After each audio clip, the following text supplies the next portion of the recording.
Craig Brain is not your brain or my brain. Love it or hate it or something in between. Welcome to the squishy, alien middle inside of this dude's skull. Take a peek. Take a peek.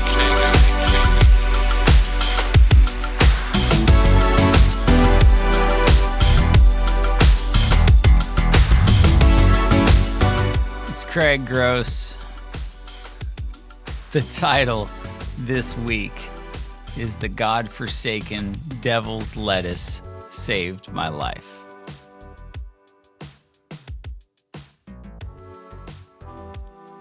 This probably be the most interesting podcast for me so far.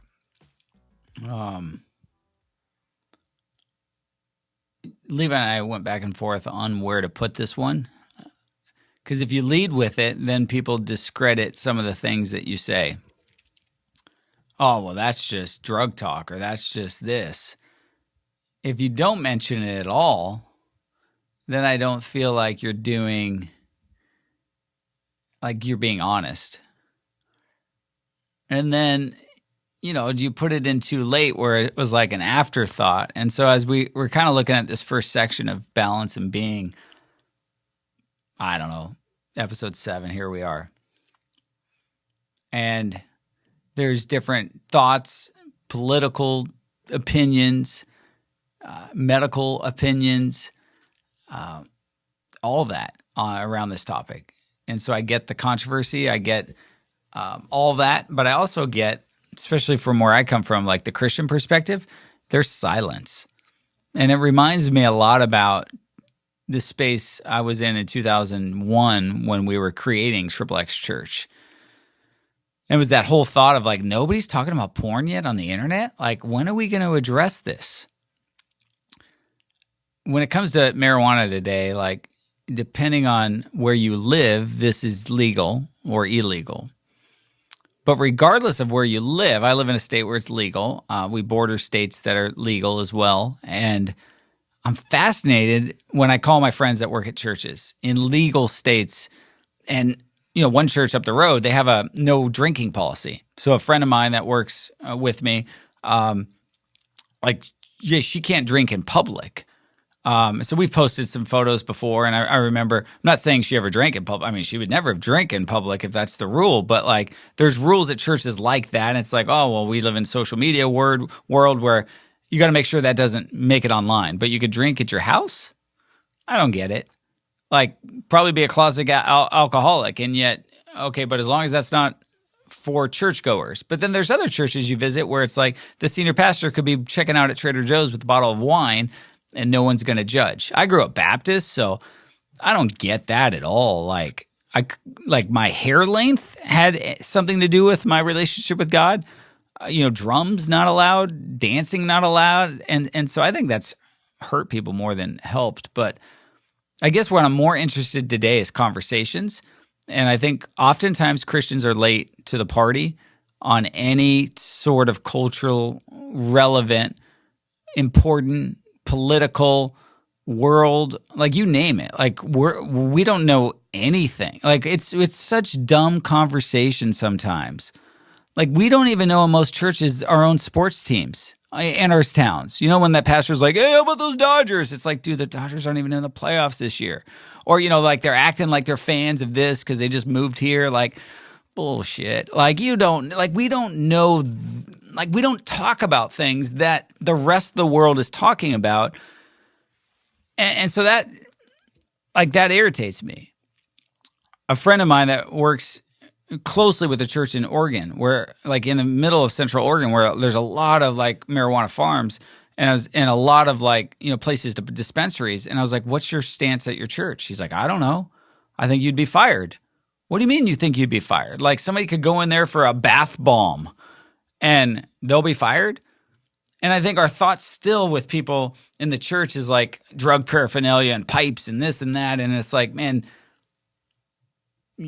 you're walking into more and more places today, from the dog food place to Whole Foods to spas that are like, hey, here's CBD, or here's the medical benefits of some things like marijuana. And yet we're still afraid to talk about it in the church. And So I've been interested in this conversation since 2013.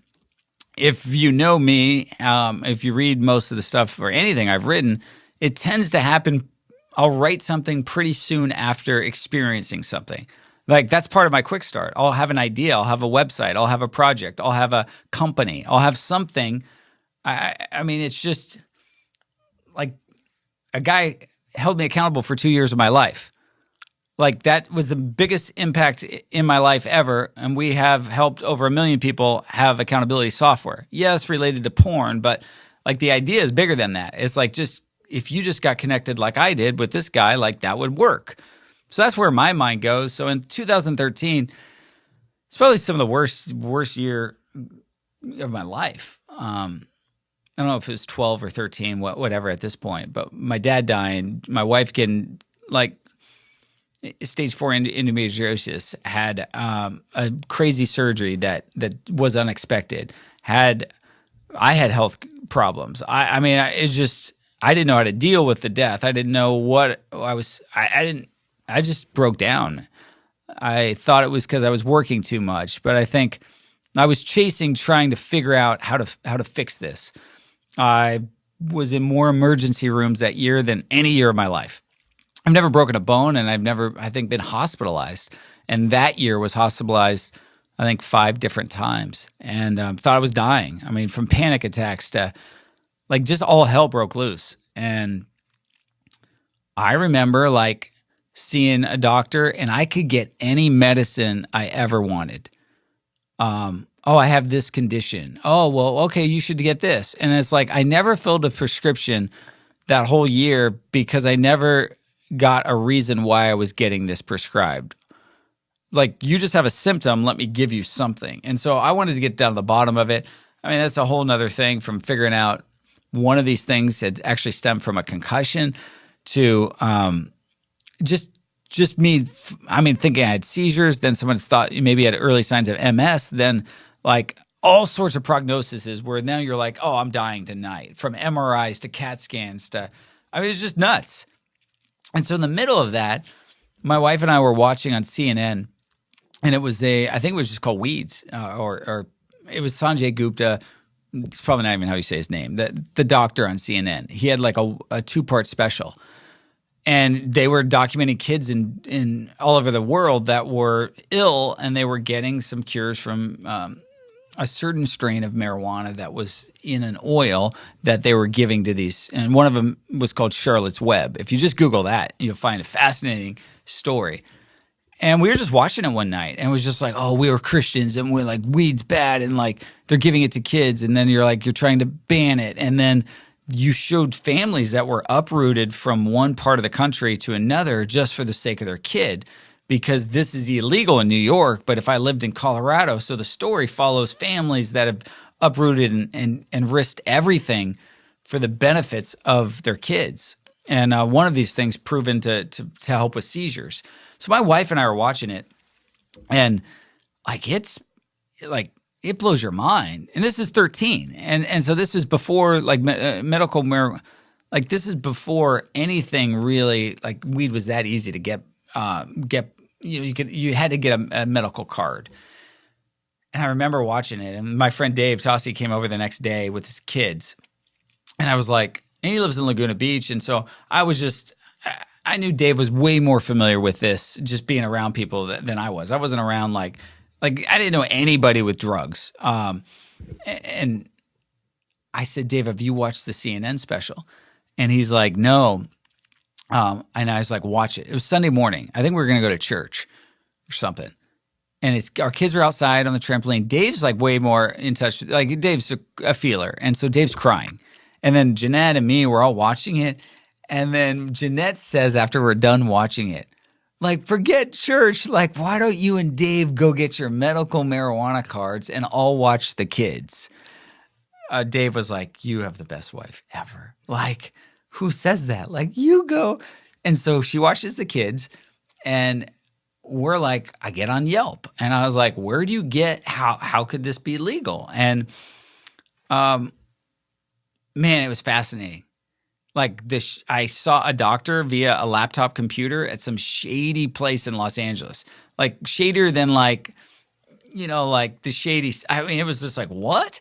And then for $35, I think it was $75. So I got Dave one too, because I was like, look, we're going to be legal. We're going to have this. And the doctor's like, what's your symptoms? I was honest. I don't know. My dad died. I've had this. I've had that. I've had a headache for a year. I've had this. And he's like, okay, great. And then they give you, it's so low budget that my picture on my card said Dave Tosti and his said Craig Gross. And we walked out and then they instructed us. They couldn't tell us where to buy it, but they instructed us on places nearby. Look for a green door. And we're like, what? Like, all right. So we go to the green door. We find this place. The Green Room is a whole nother place in Vegas that Ron Jeremy tells me about. That's a place you want to avoid. But the green door that we're looking for was, your cross, your medical marijuana cross. And so we go in there and we have our cards. And then the guy looks at us and gives me my ID and he's like, these don't match. We're like, you idiots. Like, so we go back and we're like, we have to get a new ID, basically it was a year-long card that was good for you to buy this legally. And this guy was a real doctor. And he saw us via his tablet computer, and then we got the card, and we're fine to go buy something at the green door. So there's a guy, he's got a gun. He's standing at the door of a pretty shady operation that it looked like. And we go in, and there's this Russian girl. She's short on clothes. And she's behind the counter, and she's just like, may I help? Oh, we have to sign a bunch of paperwork. And so we're legal, and we're like, I don't know, we're here to buy drugs. And she's like, I said, I watched this special on CNN, and it was amazing. Like the Sanjay guy and the Charlotte's Web, like I've been having these like headaches and like, what would you recommend? And she looked at me and she's just kind of like, I think she's just stoned out of her mind. She's like, I don't know. I can't do a Russian accent, but she's like, we just have something to get you effing high. Top shelf.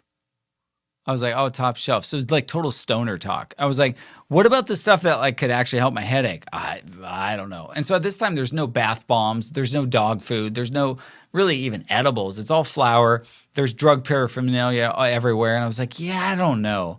So she's like, we do have some things in the fridge.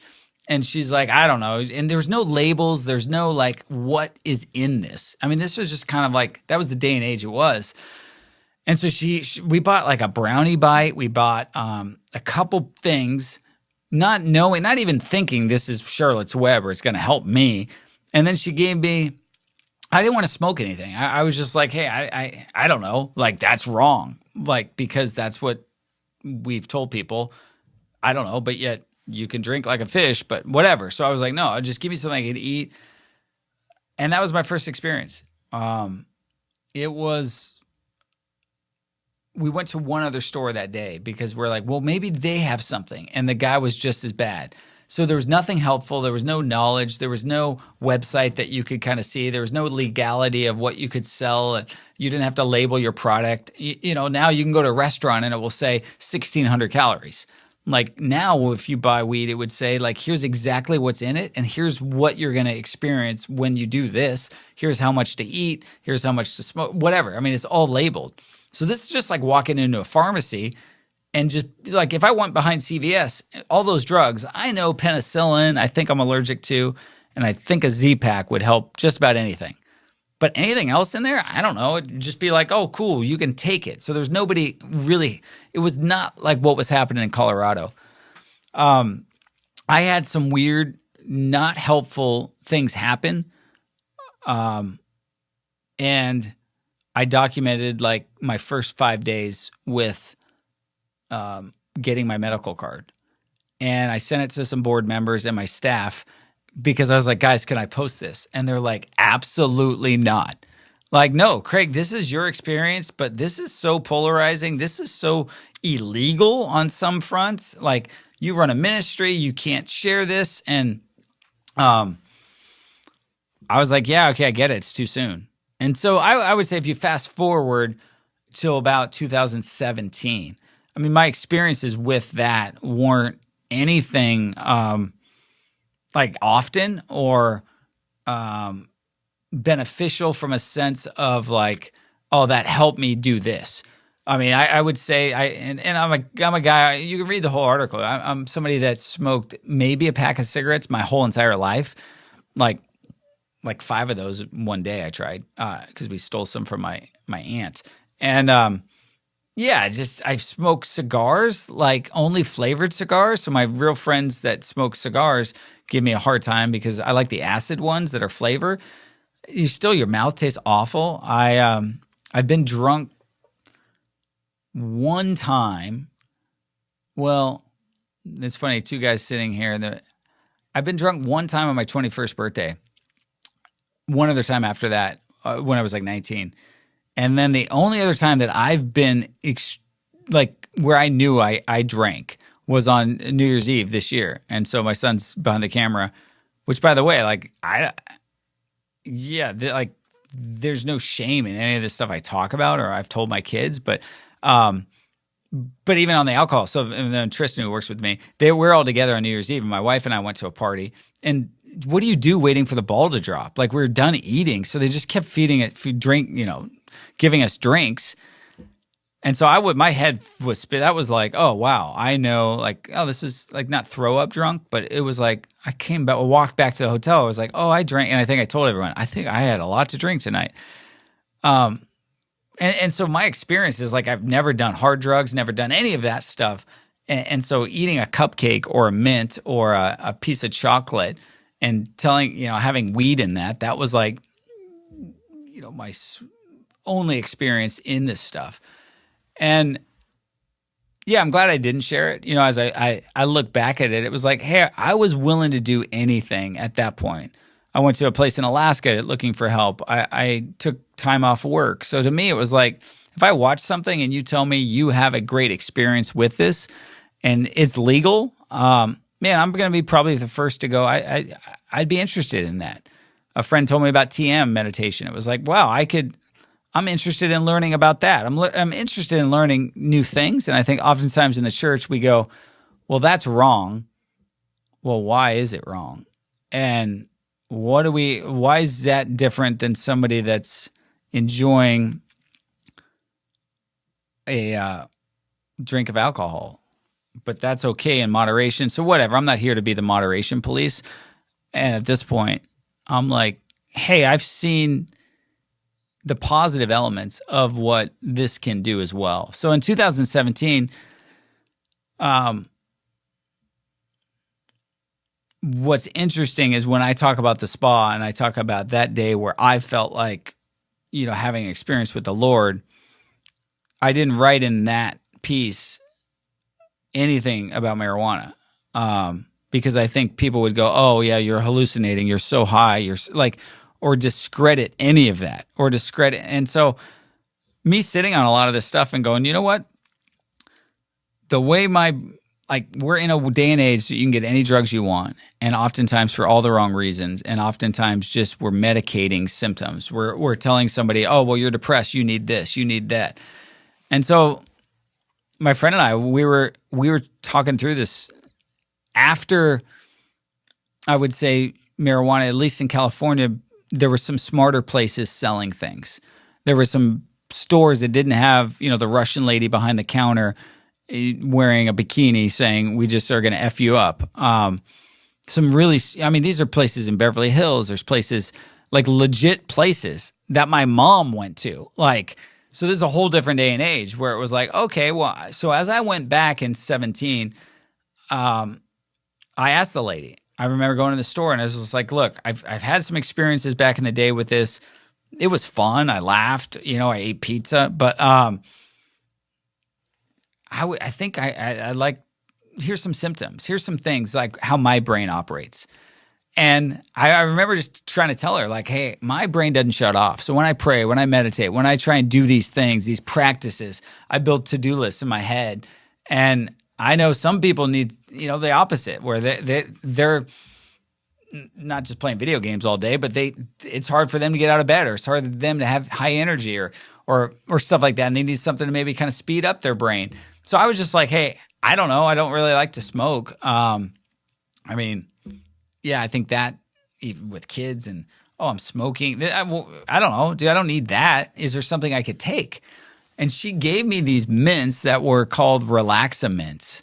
And they're 5 milligrams. And it was like, oh, all right. She's like, just try these. They're like $20. And I think I got like 100 of them. And now weed knowledge, you can only buy 100 milligrams of anything. So you could only buy a package with, 20 in them. But at the time it was like $20 for 100. So the day I went to the spa in Las Vegas, I had those 3 hours. And I was like, I have intent on what I'm going to do. Like I want to break out of a busy day and I want to go sit and try and do something, start a new practice. I remember at lunchtime, because she had told me, oh, wait like an hour. So, all right, I took it at lunch and then I headed to the spa. And it was one of those things of like, sure, I'm in this crazy surrounding now that's quiet, it's peaceful. But then I remember the feeling of like, oh, this is what happens when your brain just stops for a moment. And you stop maybe on the front of your brain that's creating things or dreaming or thinking, and it just kind of like froze it for me. And so I tell you that now, and as I talk about this, even in like the timing, it's like, oh, and I was on drugs. Oh, well, would you say that if I took a Claritin that morning too to help with allergies, or if I took a Tylenol, or if I took Zoloft, or if I took this? I think what I'm seeing now on social media is like more people, especially with this mental health stuff, more people are talking about seeing counselors, getting therapy, doing work, taking, whether that's prescription drugs or whether that's, well, heck, this stuff has to, whether it's, I don't know what that is. And so I just was like, you know what? If I'm going to be truthful and honest here, there's a lot of thoughts I have on this topic. I'm not an expert. I don't know everything, obviously, there is to know about this. I think a lot of people abuse stuff like this. I don't think it's right for everybody, depending on your personality or depending on what you're trying, like what's your intent. And so for me, my intent was like, I need something to slow down this head of this brain of mine. And so when I took the relaxaments, it was like, oh, I took it for 3 days. And it was like, oh, let me see what happens. Like if I was to take this on a weekend, or if I was to take this on like I didn't get to the point where I wrestled with it. Like, well, my wife takes allergy medicine every day. She takes birth control every day.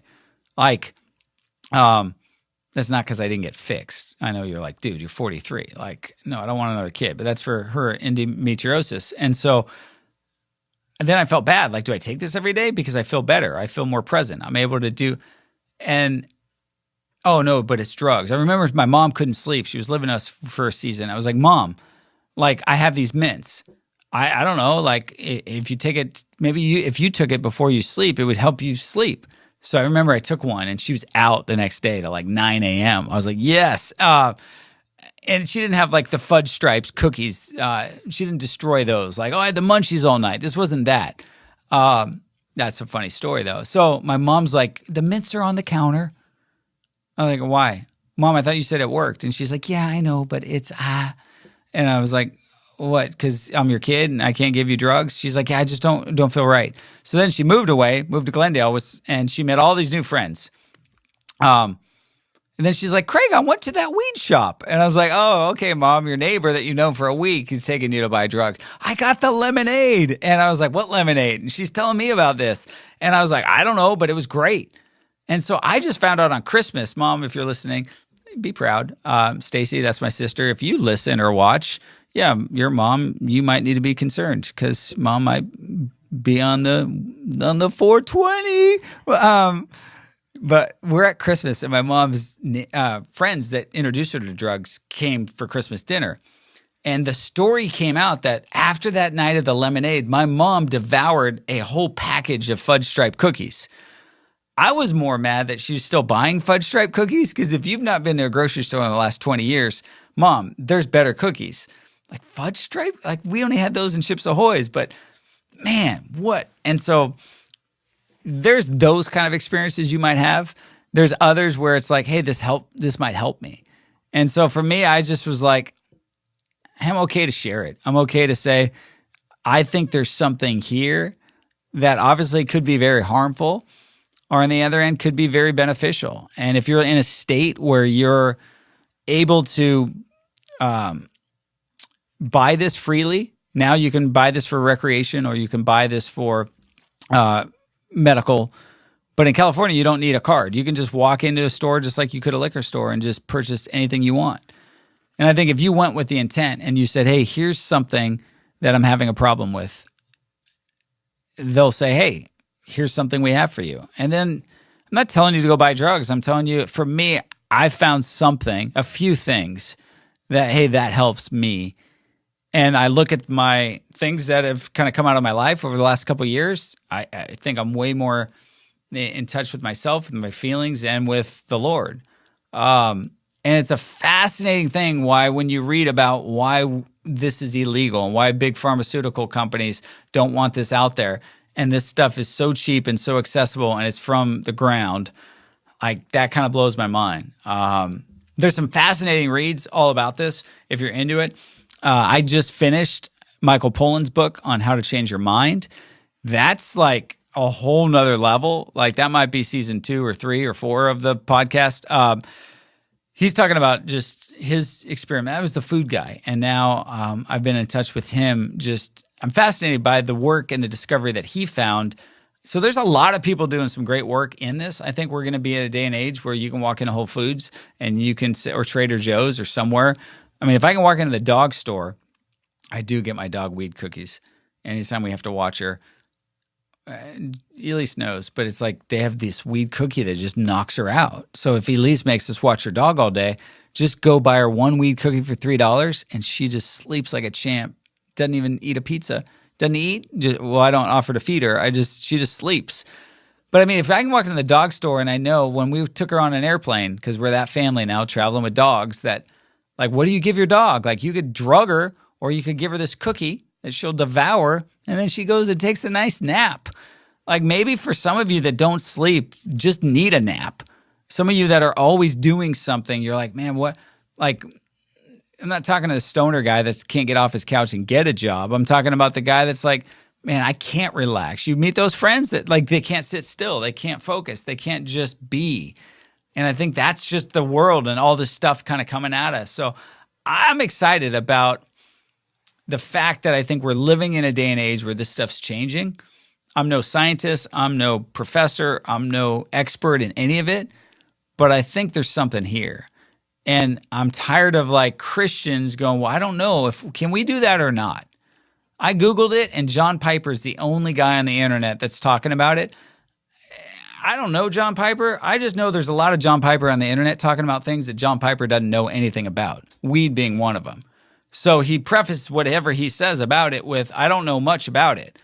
Like, I know a little bit more than you then, John Piper, and we might have a little different take on this. And that's where I go, man, if more people would be okay to go, you know what? We don't have a church policy on that yet. Or you know what? We do have a policy and this is what it is. And hey, you're free for this if it's, if you're in this, if you're in this state, like you're not breaking laws. And what is your purpose and what is your intent? I know as this thing gets kind of chopped up and put into different pieces, I'll hear things like, oh, I can't believe Craig. Now he's for pot, but he's against these things. It's like, no, I'm not out waving a flag, parading around saying you have to do this. I'm saying I look for a lot of different answers from a lot of shirts and ties, or scrubs, people sitting in a hospital or a pharmacy prescribing me something that at the end of the day, I don't think was going to be beneficial to me. And I was open to something new. And where I'm at today, I would say I'm way healthier. I'm not something where I would use that every day, but there's times where it was like, hey, I know this could help me do this and accomplish this. Maybe that's a shortcut. Maybe if you spent hours of meditation or hours of solitude or hours of disconnected, you'd be able to do that on your own. And maybe some of you have figured that out. But for me, it's kind of where I'm at. And I would welcome you to the conversation. And if there's not one in your house, if it's not one in your church, if it's not one in your business, I think this is something that we can't just assume isn't happening and thoughts aren't changing around it. in March, so it would have been a year ago, 2018, I decided, I just wrote one article.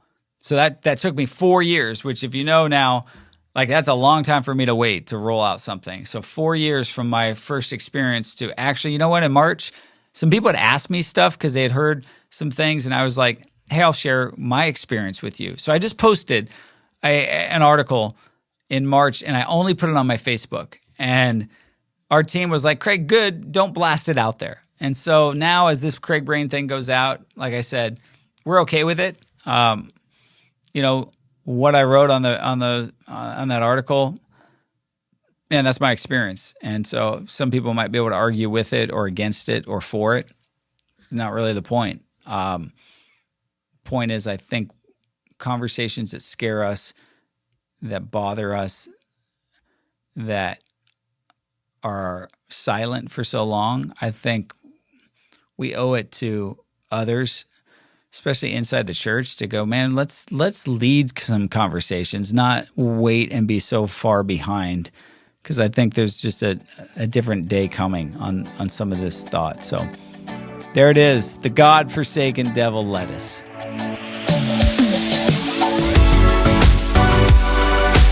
Thanks for thinking through Craig Brain. This podcast is only a small summarized part of a larger conversation. To read the full story, check out www.craigbrain.com, join the Craig Brain group on Facebook, and follow @Craig Gross on whatever social suits your fancy.